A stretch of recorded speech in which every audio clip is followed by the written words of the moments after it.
Bonjour à tous, bienvenue sur Astro Caca. Aujourd'hui, nous allons parler de la réforme des retraites, qui est un sujet d'actualité, et de la date du 7 mars 2023, puisque c'est le retour des manifestations en contestation de la réforme des retraites qui compte allonger le temps de travail de l'ensemble des salariés français. Donc visiblement, les gens ne sont pas contents de cet état de fait. On peut les comprendre, je pense.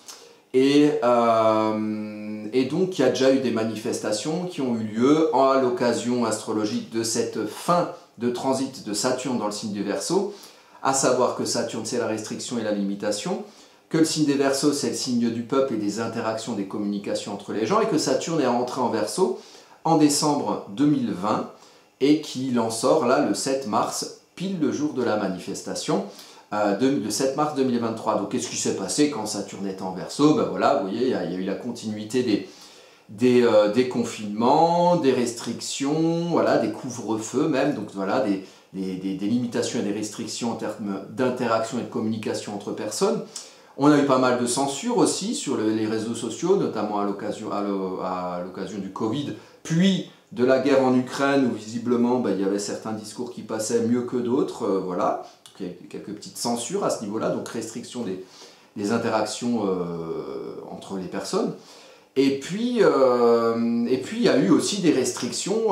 Le Verseau, c'est un signe de mouvement, c'est un signe d'air, c'est un signe qui est aussi maîtrisé à la fois par la réalité concrète des réseaux communicationnels existants représentés par Saturne et par le futur espéré, les tempêtes, le côté plus tempétueux et orageux uranien. Voilà, des évolutions qui amènent d'un présent existant à un futur espéré éventuellement.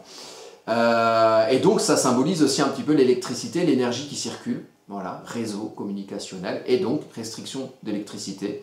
Ça symbolise aussi ce passage de Saturne en signe des Verseaux. Voilà, pour vous présenter un petit peu la bête.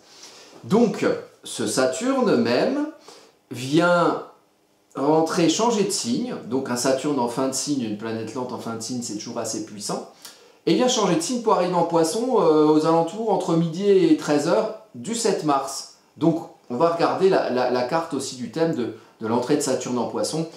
J'ai fait mon interprétation sur la chaîne YouTube Astro Caca, vous pouvez aller voir, Saturne en Poisson. Il y a même un sujet d'astro-histoire sur les dernières fois où Saturne était rentré dans le signe des Poissons. Et d'ailleurs, la dernière fois, c'était pendant la période de la contestation de la réforme des retraites Juppé, donc en 1995, réforme qui avait été avortée suite aux contestations. Qui avait rendu, je ne sais pas si vous vous rappelez, Alain Juppé très impopulaire à cette époque. Puis il y a eu aussi une réforme des retraites qui cette fois a fonctionné sous le gouvernement Sarkozy. Il y a eu beaucoup de manifestations aussi septembre-octobre 2011.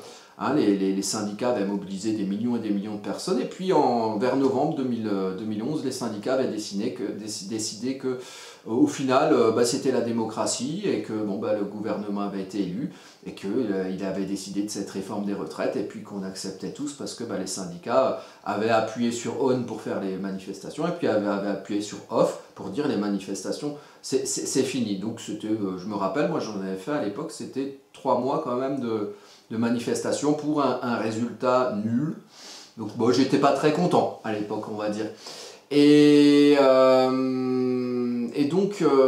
d'ailleurs c'est à cette époque, pour vous parler d'une histoire personnelle, c'est à cette époque que j'ai arrêté toute relation avec les syndicats, parce que j'étais déçu, voilà, j'avais eu quelques désillusions sur leur rôle politique.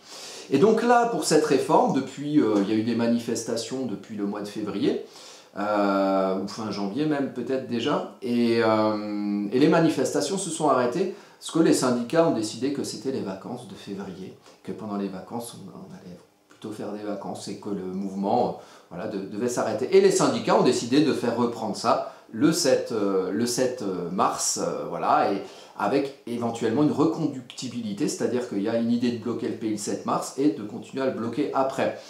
Après, moi je ne sais pas, parce que les syndicats ont décidé de rappuyer sur on le 7 mars, mais on n'est pas à l'abri qu'ils rappuient sur le bouton off le 8 mars pour nous dire que finalement c'est fini et puis que la réforme des retraites, elle sera telle qu'elle. Après, ça, c'est des considérations qui sont tout à fait en dehors de l'astrologie, mais c'est une probabilité, on va dire. Et l'astrologue doit bien évidemment vivre avec son temps. Et l'astrologue n'est pas en dehors du monde, donc moi j'ai aussi mes petites idées, mais je vais essayer d'arrêter de les mettre un petit peu trop en avant. Donc on va regarder les cartes. Alors je voulais parler d'un monsieur qu'on ne connaissait pas, hein, et que d'un coup nous connaissons mieux, enfin il nous semble, en tout cas on le voit à la télé. Je voulais parler de ce cher, alors ce monsieur, est-ce que, voilà, si je vous montre l'image, est-ce que vous savez qui c'est? Il s'agit d'Olivier Dussopt. Me regardez, il a l'air tout perdu comme ça, mais on dirait qu'on va lui faire, on dirait que, je sais pas, je dirais un petit enfant comme ça, qui a fait une bêtise, ou je ne sais quoi, enfin... Bon, quand je le vois à la télé, bon, en plus il a perdu sa voix là, donc il a l'air tout à fait... voilà, ça lui fait perdre le peu de charisme peut-être qu'il semblait avoir. Ben, c'est celui qui porte cette réforme des retraites, qui est au ministère du Travail, je crois en ce moment, c'est un ancien socialiste, hein, qui militait d'ailleurs contre l'ancienne réforme des retraites de Sarkozy. Et d'ailleurs c'est marrant parce qu'il y a un député qui a repris exactement le discours qu'il avait eu à l'Assemblée à l'époque, contre la réforme des retraites de Sarkozy en 2011, et il lui a ressorti exactement le même. Et c'était drôle parce que là, de ce coup-là, Dussopt était dans l'exécutif et sur le banc du gouvernement à l'Assemblée. Voilà, pour la petite histoire. Donc, c'est la tête de gondole de cette réforme. Et alors, je vais vous ramener à une ancienne connaissance, la voici, savez-vous qui c'est? Elle s'appelle Myriam El Khomri. Alors peut-être que là, maintenant, quand je donne son nom, ça vous rappelle quelque chose. C'était la ministre ou la ministre déléguée qui était ou la secrétaire d'État, je ne sais plus, qui était en charge de présenter la loi travail, hein, qui a amené sous le gouvernement Hollande, hein, qui, rappelez-vous, était socialiste, et rappelez-vous, avait un ministre de l'économie qui s'appelait Macron. Eh bien, cette personne, donc Myriam El Khomri, a apporté cette loi travail qui apportait ce qu'on a appelé la flexi-sécurité des entreprises, donc qui, quelque part, permettait, selon la conjoncture économique, éventuellement aux entreprises de pouvoir licencier ou réembaucher plus facilement. Comme ça, c'est bien, comme ça, c'est une belle solidarité, quelque part, de l'entreprise envers ses employés. Donc quand ça va, bon, on vous garde, et puis quand ça va pas, on vous jette. Et puis si ça va de nouveau, on vous reprend. Enfin, voilà, c'est un petit peu le principe des vases communicants. Enfin, ça symbolisait cette loi travail de Myriam El Khomri. Vous avez peut-être pu remarquer qu'aujourd'hui, Myriam El Khomri, plus personne ne sait qui c'est.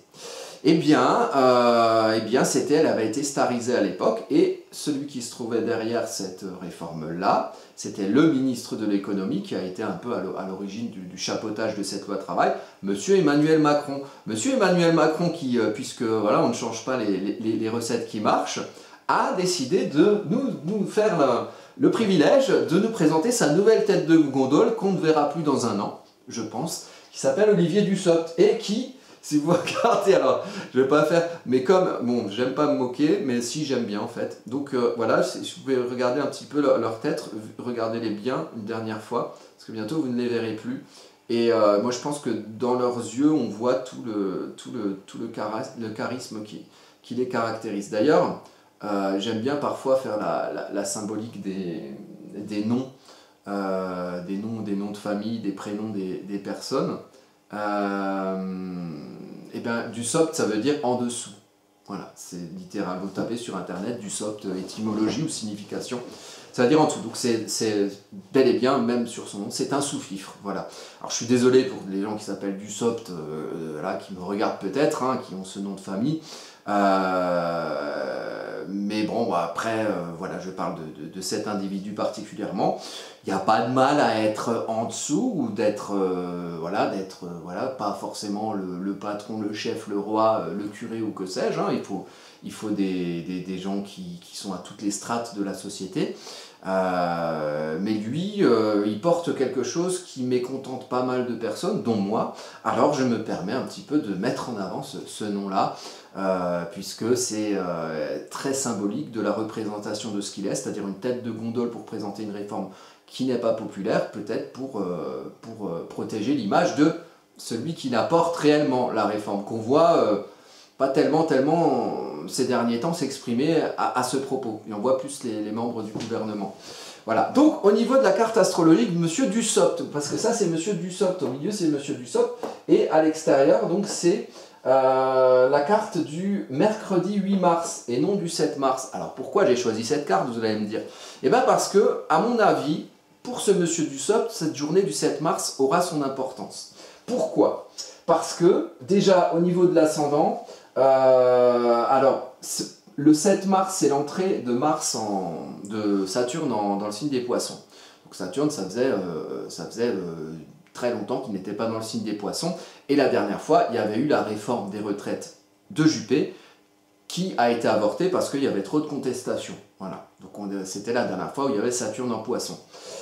L'ascendant Cancer d'Olivier Dussopt est pas très loin de l'ascendant Cancer de l'entrée de Saturne en Poissons. Et Saturne entre en Poissons entre midi et 13 h, le jour de la manifestation du 7 avril. Donc, il y a un lien très personnel entre ce Monsieur Dussopt et la manifestation du 7 avril et l'entrée de Saturne dans le signe des Poissons juste avant les manifestations du 7 avril. Juste avant les manifestations du 7 mars, pas du 7 avril, du 7 mars. Bon. Il se trouve que ce Monsieur Dussopt, le lendemain, le mercredi 8 mars à 10 h 40, il a sa lune, là, ici, vous voyez la lune là, qui passe pile sur son nœud lunaire nord, ici. Ça, c'est son nœud lunaire nord natal, ça, c'est la lune en transit. La lune en transit, elle passe tous les 28 jours. Donc, dans 28 jours, il aura de nouveau la lune qui passe sur son nœud lunaire nord. Mais là, ça se passe le lendemain de la manifestation, ça se passe à 10 h 40,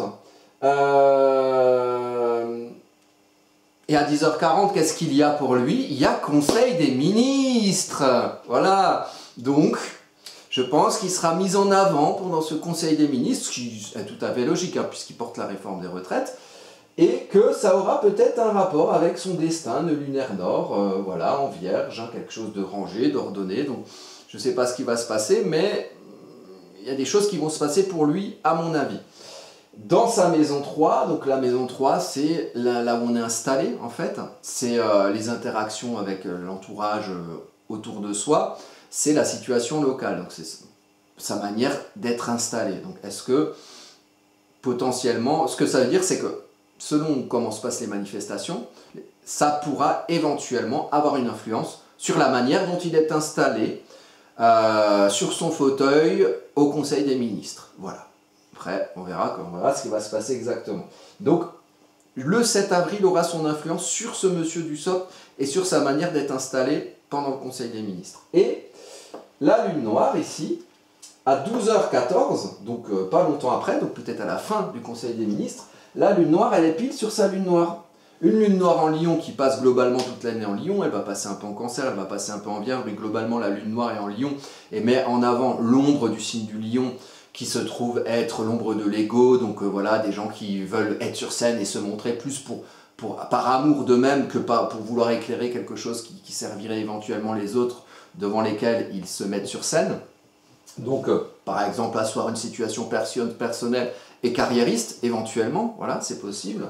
Donc là, la lune noire, elle est sur la lune noire, donc ça veut dire qu'éventuellement, il peut y avoir une ombre de l'ego de quelqu'un d'autre sur son ombre à lui. Voilà, en termes d'ombre de l'ego, il y a le président, son chef, là, qui a une belle ombre de l'ego, et qui se trouve avoir un Mars rétrograde en maison 7 en Lion, hein, le Macron. Donc, c'est avec ce Mars-là qui montre bien son arrogance un petit peu, là, qui est un peu ressentie par les gens.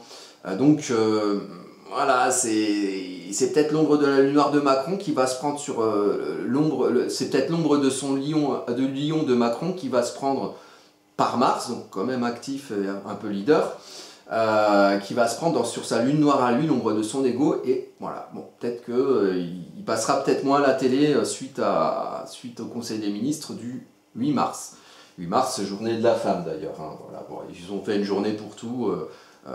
La journée de la gentillesse, la journée, voilà. Puis dedans ils ont mis la journée de la femme, hein, allez savoir. C'est pas pour me moquer du fait qu'on célèbre les femmes, mais c'est pour me moquer du fait qu'en fait ils décident d'un calendrier, voilà, et qu'ils mettent voilà, la journée de la femme, ça doit être juste après la journée de la choucroute. Hein, et puis juste avant la journée de la poitrine farcie peut-être, voilà. Donc voilà, moi je trouve, c'est pas de célébrer les femmes que je trouve ridicule, c'est le fait d'organiser ça selon un calendrier, et puis ce jour-là, les médias ils parlent des femmes, voilà. Le lendemain ils parleront de la poitrine farcie. Voilà, donc ça met un peu les femmes au niveau de la poitrine farcie, et je trouve pas ça très, très sympa au final, voilà. Donc, résultat, l'Olivier Dussopt, il va avoir un petit... voilà, des petites décisions qui vont être prises par rapport à lui, d'autant plus que là, vous regardez sa carte, on a en dessous, là j'ai mis, ça c'est Saturne, vous voyez Saturne qui rentre dans le signe des poissons. Bon, on a, alors ça, on va effacer, alors Saturne, vous voyez, ça c'est la carte du transit alors je sais plus si j'ai mis l'heure, ouais, c'est 12h52, vous voyez. Donc à 12h52, juste avant les manifestations du 7 avril, on a Saturne qui rentre dans le signe des poissons, c'est ici. Donc il est à 0 degré 0, Saturne rentre dans le signe des poissons. Bon, signe des poissons, en plus il rentre dans le signe des poissons au moment où le soleil éclaire le signe des poissons. Donc il y a une mise en lumière de l'entrée, c'est comme si Saturne arrivait dans une maison et puis on lui faisait une fanfaronnade, ah Saturne tu es là, enfin voilà, il va se voir, ça va se voir qu'il rentre en poisson. En plus c'est au niveau du milieu du ciel, donc c'est quelque chose qui va se voir socialement et éventuellement se comprendre par le placement de Mercure. Mercure qui est en chute en poisson, donc c'est difficile d'aller comprendre de manière mentale quelque chose qui est très émotionnel, mais il y a une recherche à ce niveau, il y a une recherche peut-être de rationaliser. Voilà, qu'est-ce qu'on veut construire à la lumière de nos grands idéaux, de nos grands espoirs représentant le signe des poissons. Bon. Le poisson aussi, c'est quelque chose de global. Là où le Verseau est plus séparant, donc c'est les réseaux communicationnels où on distingue dans la toile A et B, C et D en individualité. Le poisson, c'est plus on fout tout dans la même soupe, toutes les poudres dans la même soupe et on est dans une énergie globale. Donc, énergie globale, donc une manifestation, donc voilà, au lieu de former tous des petits manifestants séparés, ben, peut-être qu'il y aura un grand... voilà, un grand rassemblement voilà, uni contre la réforme des retraites, on ne sait jamais. À moins que les syndicats appuient sur off et décident de séparer tout le monde. Mais après, il faudrait que les gens soient d'accord avec ça. Bon, voilà, je lance des petits cailloux dans la mer, comme ça, dans la mer Poisson, au cas où ça puisse faire réfléchir quelque chose sur le rôle des syndicats dans les manifestations des 20 dernières années. Voilà. Donc voilà, on a quand même une mise en avant de cette énergie de concrétisation des espoirs, concrétisation des espoirs ou concrétisation des espoirs. On ne sait pas, c'est le domaine du poisson, des illusions et des désillusions. Donc il y aura peut-être parfois un mélange des deux selon les situations pendant la période du mois de mars qui va arriver. Vous voyez l'ascendant, il est l'ascendant de l'entrée de Mars en Poisson, donc ça c'est le thème natal de Saturne en Poisson, pardon, c'est le thème natal de l'entrée de Saturne en Poisson qui va régir les 2 ans et demi à venir jusqu'à 2026 dans l'énergie saturnienne de restriction, de limitation, mais aussi de construction sur du durable et de concrétisation. Donc c'est un ascendant que M. Dussopt avec son ascendant Cancer personnifie aussi. Donc c'est quelqu'un qui va aussi, par l'ascendant, être mis en lumière, M. Dussopt, par rapport à cette manifestation, notamment du 7 mars et de la période à venir, conjoncturelle, parce que dans un an, Saturne sera toujours en Poisson, mais dans un an, à mon avis, Dussopt, on n'en entend plus parler. Voilà. Enfin, vous allez voir, si je prédis bien l'avenir, vous revenez me voir dans un an, et vous viendrez surtout me voir si j'ai dit des conneries. À ce moment-là, c'est filmé, donc ça, Internet a de la mémoire. Donc voilà, c'est quand même quelque chose, si vous voulez, sur ce thème de Saturne, vous avez une grande conjonction ici, entre Vesta, la foi, l'espoir, et aussi la nécessité d'équilibre, pour pas que sa flamme s'éteigne, en fait. Hein, équilibre, un socle, quelque part, pour garder sa foi intérieure intacte, et la foi elle brûle en plus en bélier, donc elle est vivace, hein, c'est la foi en quelque chose qui commence peut-être en bélier, qui commence dans le domaine social puisqu'on est en culmination de thème. On a Jupiter qui vient amplifier tout ça, qui vient expanser, hein, qui donne de l'expansion à l'énergie du bélier, hein, cette énergie aussi de confrontation, donc on parle quand même de manifestation, et là on est 1 heure avant le début des manifestations. On a Chiron, donc guérir l'énergie bélier, guérir sa capacité d'action, de démarrage, aussi guérir sa capacité à agir sans tout fracasser aussi, et peut-être à susciter plutôt l'adhésion que la confrontation. Ça c'est aussi voilà, quelque chose qu'on rencontre au niveau du social. Alors ça peut aussi vouloir dire qu'on rencontre quelque part un pouvoir administratif maison 10 très sec, hein, qui vient mettre en confrontation ou mettre à l'épreuve notre guérison bélier. Voilà, donc on peut aussi par le placement de Chiron rencontrer l'ombre du bélier, donc l'ombre de la confrontation, l'ombre de je fais passer les choses en force. Et puis on a Vénus, la passionnée, on agit parce qu'on aime, on agit parce qu'on a des valeurs, on aime agir, on a envie d'agir, on a envie d'y aller, on a envie de se confronter à la vie et de se confronter à sa manière de s'établir socialement puisqu'on est en maison 10. Donc là c'est tout à fait intéressant. Et puis on a quand même, voilà, vous avez ici Uranus, vous voyez là le changement, l'évolution, qui se trouve être en sextile avec le soleil et le milieu du ciel, ok, et il y a même, bon c'est pas un ultra gros sextile, mais voilà, c'est plutôt le maître du poisson Neptune qui va se trouver en sextile de l'autre côté avec Pluton. Bon, pas très clair mais très, désolé. Donc sextile Pluton-Neptune et sextile Uranus, Soleil, milieu du ciel. Donc ça veut dire que notre accomplissement social et professionnel global, notre accomplissement social, notre volonté de nous élever quelque part, nous élever socialement, elle est stimulée par l'évolution actuelle ou par une évolution de manière d'être bien dans notre précaré. Le taureau maîtrisé par Vénus en bélier, donc quelque chose de passionné pour évoluer dans une manière de vivre qui, nous semble-t-il, serait meilleure pour nous, un futur espéré. Et puis une transformation fondamentale plutonienne, Pluton qui est en plus en fin Capricorne, qui va rentrer en Verseau le 23 mars, une transformation fondamentale par rapport à nos espoirs et nos idéaux, et peut-être le détachement à quelque chose d'ancien, puisqu'en plus on est en maison, ouais, on doit être en maison 8 ou pas loin, non, on est encore en maison 7, donc c'est plutôt dans le relationnel. Quelque chose, un détachement de quelque chose d'ancien pour arriver à quelque chose de nouveau qui nous mène vers un accomplissement, une élévation au niveau social. Donc il y a un petit peu cette ambiance-là de transformation, il y a cette ambiance-là d'évolution dans nos précarés, d'évolution dans nos manières d'interagir, avec un ascendant quand même Cancer qui nous demande d'apprendre quelque part à nous sécuriser, à nous sentir en sécurité dans un cocon, dans un univers matriciel. Vous voyez, l'État, c'est un univers matriciel. L'État avec nous, les enfants de la République, quelque part. Et en fait, dans cette République, on a besoin que le cocon qu'on forme autour de nous, qui va constituer l'État et ses institutions, nous protège quelque part. Et il y a un apprentissage Cancer, donc forcément l'ombre du Cancer, donc peut-être un sentiment que nous ne sommes pas protégés, par exemple, que nous ne sommes pas protégés contre éventuellement les tempêtes qui bousculent nos précarés taureaux et qui font que voilà, on paye tout de plus en plus cher, que l'énergie ça va plus trop et qu'il y a des boulangers qui payent 20 000 balles par mois ou 200 000 balles par mois pour faire le pain, et le pain c'est nous qui le mangeons, hein, qu'on se sent plus protégé peut-être au niveau international de pays européens qui finalement se sont fait casser leur Nord Stream 2 par leur allié américain, parce que ça c'est quand même plutôt prouvé, et que voilà, il y a rien qui est fait même pour juste protester par rapport à ça, hein, puisque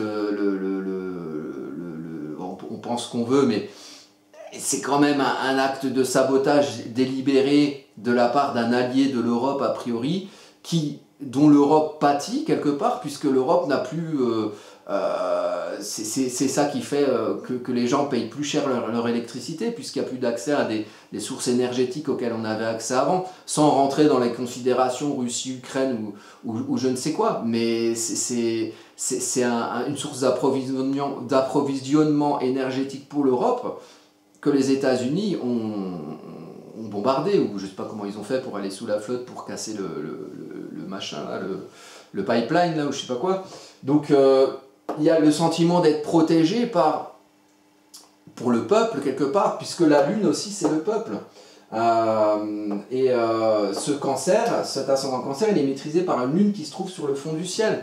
Donc il y a un retour aux origines, il y a un retour à l'héritage. Où est-ce qu'on en est? Où est-ce qu'on en est par rapport à ce rangement, à cette structuration étatique? Est-ce qu'elle nous protège toujours? Il y a des questions qui se posent par rapport à ça. Et à mon avis, la retraite, qui est symbolisée par ces mouvements de Saturne, puisque Saturne c'est le temps long et ça peut représenter la vieillesse, donc la retraite, donc c'est peut-être comme un stimulus qui va peut-être amener d'autres considérations et d'autres espoirs peut-être, ou d'autres façons de considérer ce cocon étatique, voilà, en tant que protecteur, ou peut-être en tant que ombre du cancer, le côté chantage affectif, ah mais il n'y a que moi qui peut te protéger, tu sais bien qu'il n'y a que moi qui peut te protéger, vous savez, comme si l'État était un espèce de pervers narcissique. Il y a, oh non, on ne peut pas faire autrement, mais on n'a jamais vu mieux, enfin, voilà, non, tu ne vas pas me quitter, tu vas pas... Voilà, il y a une façon de considérer toutes ces choses qui est, ma foi, fort intéressante, mais avec beaucoup de choses qui bougent, beaucoup de choses qui évoluent avec les tempêtes uraniennes, beaucoup de choses qui sont remises en question et qui demandent un certain détachement avec Pluton aussi qui va changer de signe. Donc il y a une grosse remise en cause de choses qu'on ne remettait pas en cause nécessairement avant. Par rapport à un sujet, donc peut-être que toute cette énergie-là, plus sous-jacente plutonienne, arrive à cause de quelque chose auquel finalement on était habitué, puisque tous les 5 ans on nous présente une réforme des retraites. Mais je pense que là, dans l'inconscient populaire, la Lune qui maîtrise l'ascendant cancer, il y a quelque chose qui va aller au-delà, une remise en cause qui va aller au-delà, on fait la réforme des retraites, ou on ne fait pas la réforme des retraites. Puisque là, de toute façon, on est passé par un Saturne qui a fait son transit en Verseau, qui nous a fait vivre l'enfermement, le confinement, les couvre-feux. On n'a pas vu ça depuis la guerre. Enfin, Macron l'a dit, hein, il a fait ce qu'il dit, c'est la guerre, c'est la guerre. Ben, il a fait la guerre. Il a fait les confinements, il a fait les couvre-feux, il a fait lui et sa fine équipe. Hein. Lui, c'est aussi une tête de gondole quelque part, hein, qu'on ne reverra peut-être plus d'ici quelques années, on verra. Un peu comme Dussopt qui est sa propre tête de gondole. Enfin, c'est comme les poupées russes quelque part. Et donc ce Saturne en Verseau, voilà, il a fait son travail, voilà, de censure. Maintenant des restrictions au niveau énergétique. Avant on ne mettait pas du tout ça en cause, on ne pensait pas du tout que l'électricité allait augmenter comme ça, on n'était pas là à aller acheter des poêles à bois parce qu'on n'était plus sûr d'avoir ni du pétrole, ni du gaz, ni je ne sais quoi pour se chauffer. Vous voyez, il y a des gens qui achètent des boîtes de conserve et qui remplissent leur cave. C'est pas quelque chose qu'on aurait pu faire autant en masse il y a quelques dizaines d'années, quoi, ou il y a 5 ans, avant 2020. De toute façon, de 2020 à 2026, astrologiquement, il y a un gros virage, hein, ça c'est clair et net. Un gros virage sur les déplacements des planètes lentes, avec Neptune qui va passer en Bélier en 2026, Uranus qui passe en Gémeaux fin 2025, et puis Saturne qui va repasser aussi lui en début 2026 en signe du Bélier aussi, et Pluton qui va définitivement passer en Verseau en février 2024. Donc ça fait beaucoup de mouvements. Et là pour le mois de mars, on a Saturne qui passe en Poisson, on a Pluton qui passe en Verseau, et on a Mars qui quitte enfin le Gémeaux, qui va passer en Cancer. Et le 16 mai, Jupiter qui passe en Taureau. Pour vous dire que ça fait du monde, voilà. Voilà, donc j'ai fait cette vidéo. Alors je sais pas si j'en ferai une autre par rapport au mouvement de Macron, j'en ai trop parlé, il est là, hein. Voilà, notre projet présidentiel pour la France. Mais Macron, lui, pendant ce mois-là, ça c'est le thème du 13 mars, juste pour finir, donc le 13 mars, il a quand même un bon thème. Autant Dussopt, ça va quand même un petit peu twister pour son cul. Autant Macron, franchement, il a un super carré harmonique entre Saturne ici, enfin Uranus la Lune, pardon, donc la Lune Uranus, donc l'évolution c'est quelque chose qui va quand même être favorable pour lui. Les évolutions des choses, du moins, ça c'est pour le 7 mars vers 13h, hein, donc le 7 mars à l'entrée de Saturne en Poisson. Voilà, le rectangle harmonique, la Lune, trigone Lune, voilà, avec Uranus dessus. Donc on a Uranus sextile Lune d'ici, donc Uranus natal sextile Lune en transit, et on a Uranus en transit sur sa Lune natale. Ça le fait quand même bien voir quelque part, voilà, donc c'est quand même un bon thème. Et puis derrière, c'est quoi? C'est le Soleil ici qui est en sextile à Uranus-Lune, et puis Uranus qui est en trigone au Soleil. Alors, attention, ça va bien se passer pour Macron le 7, mais le Soleil il bouge vite, et la Lune ici elle bouge vite. Donc il restera quelque part, il restera plus, ça va disparaître, voilà, et ça va disparaître aussi. Et donc ça va disparaître, voilà. Donc il restera ça. Uranus sur sa Lune. Uranus sur sa Lune, l'évolution dans ce qu'il sécurise, dans son précaré taureau, l'évolution de ce qui peut le rendre affable, parce qu'une lune en taureau c'est quand même exalté, donc c'est des gens souvent voilà, qui sont assez sympas, assez tactiles, assez épicuriens. C'est vrai que Macron, s'il faisait pas de la politique et qu'on le voyait comme ça, peut-être qu'on dirait que c'est un mec sympa, machin. Bon, après dès qu'il fait de la politique, tout de suite ça nous met les idées au clair. Mais voilà, comme ça de loin, bon, il a l'air sympa le mec. Et il y a une évolution à quelque chose qui le bouscule et quelque chose qui le bouscule dans son émotionnel, dans le rapport à la mère, dans le rapport au matriciel, dans le rapport à ce qu'il sécurise. Donc peut-être il y a éventuellement avec Uranus un sentiment d'insécurité qui va venir. Mais pour début mars, ça va encore. Je pense que tous les projecteurs vont aller sur du soft, hein, c'est à ça qui sert quelque part. Un fusible, ça sert à ça. Donc début mars, ça ira pour Macron, on verra comment ça évolue. Mais symboliquement, vous voyez, tous ces trucs un peu protecteurs, il se barre vite et ça le laisse avec sa lune dans la tempête. Donc bon, on verra bien ce qui va se passer prochainement. Voilà. Bon, écoutez, c'était une petite analyse hein, sur la période de début mars et des manifestations. J'y ai mis pas mal de considérations politiques, même si je ne suis pas allé très loin non plus. Moi, je pourrais largement parler plus avant de ce genre de sujet. Mais on est dans une ambiance Saturne en Poisson. 1 heure avant une manifestation où il est censé y avoir un blocage reconductible du pays suite à une grosse contestation sur la réforme des retraites. Avec Saturne qui change de signe, on est sur le sujet du temps long, de la vieillesse, donc de la retraite, donc on est carrément dedans. Et je pense qu'avec l'ascendant cancer du thème de l'entrée de Saturne en Poisson et aussi du thème du lendemain avec Olivier Dussopt qui va en Conseil des ministres et qui a des choses qui vont se jouer par rapport à son destin. Selon comment se passe la manifestation, déjà Dussopt il risque d'avoir des choses qui risque d'avoir une responsabilité personnelle vis-à-vis du gouvernement par rapport à ce qui pourrait se passer le 7 mars. Et ensuite, on verra comment les choses vont durer, puis comment les manifestations passeront peut-être d'un côté plus global, plus généraliste, que juste manifester contre la réforme des retraites, mais où il y aura peut-être d'autres sujets plus globalistes, plus généralistes, sur le sentiment de sécurité des gens qui viendront sur la table. Voilà. Eh bien, je vous remercie, je vous dis à bientôt pour une prochaine vidéo.